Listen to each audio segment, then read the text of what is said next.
After the fire, as I say, we were all very struck by a rekindled love of our home and our community in Big Sur. And I started to think about a project about the kind of the mystery and the human experience in Big Sur. So often you see photography that's dealing with the grandeur of the Big Sur environment, but I am struck by what an intimate, special place it is to live. The little redwood canyons and the little highways and byways that we walk almost every morning. So I started this series of black and white photos using my wife Erin as the subject in redwood canyons around Big Sur, early morning fog. And they're dealing with transition and change, as well as transformation through one's experience of the environment, of course, and my particular experience of Big Sur.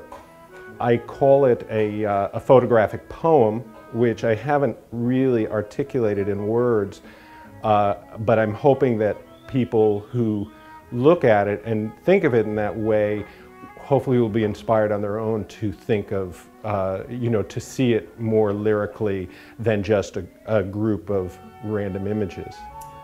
This is a funny one in a way. It's actually the last photo. It's actually leaving the experience, but I realized afterwards that I really liked it as an entrance to the experience, making you feel like you're coming into this mystical world, which is the hidden canyons of Big Sur on a foggy morning. When we're in Big Sur and when we're kind of addressed with the wonder of the world around us, a lot of times you stop and you're just agog at what an amazing world we live in and how well it's expressed in this little corner of the world. It's important to me, that sense of contemplation and stillness, to experience that, and so that's what I was thinking about here. This next photograph is, in some ways, it's the same photograph to me, the same moment, but this is kind of dealing with those issues of transition and transformation, where you are in the world, contemplating it from stillness, but it changes you. And that's, somehow this one that is more ethereal, less literal, for me, is talking about that idea of when all of a sudden you're really addressed with a spiritual change based on the visual experience you're having. This fourth piece is probably my favorite. There's so much about Big Sur, that is so constant. The fields and the hillsides, the trees, the ocean, the fog coming and going. And we feel constant as well as we're there. But as you're there more and more, as in any home, you realize that your home stays the same and you change, and you're almost like a wisp passing through. And that was what I loved in this photo is there is the figure of, again, Erin, my wife, but it's so ethereal that it's more of a sense of how much our footprints just disappear behind us so quickly.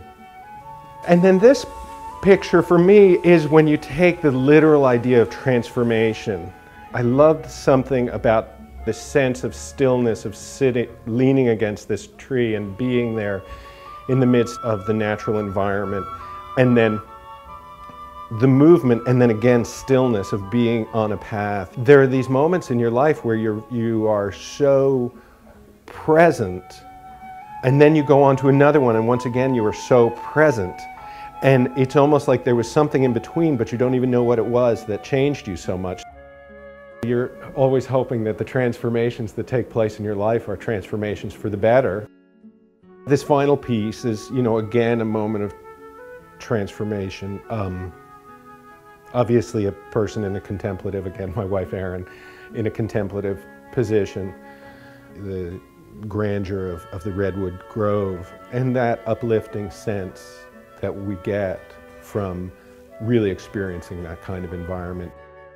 Sometimes I think that there's so much you can be hit by in the short run in Big Sur, that, whether it's this fabulous view, fabulous sunset, fabulous this, fabulous that, but really the real deeper impact comes from years of being there, and it it can't not happen on some level. And you know, and I guess for me, the experience with the fire was one of appreciating the how special this place that I've had the opportunity to make my home, and trying to express a certain amount of the gratitude I feel for this incredible opportunity I've had in this life to authentically find a home in a place which is so rooted in a relationship between, you know, in a very visceral relationship between man and nature.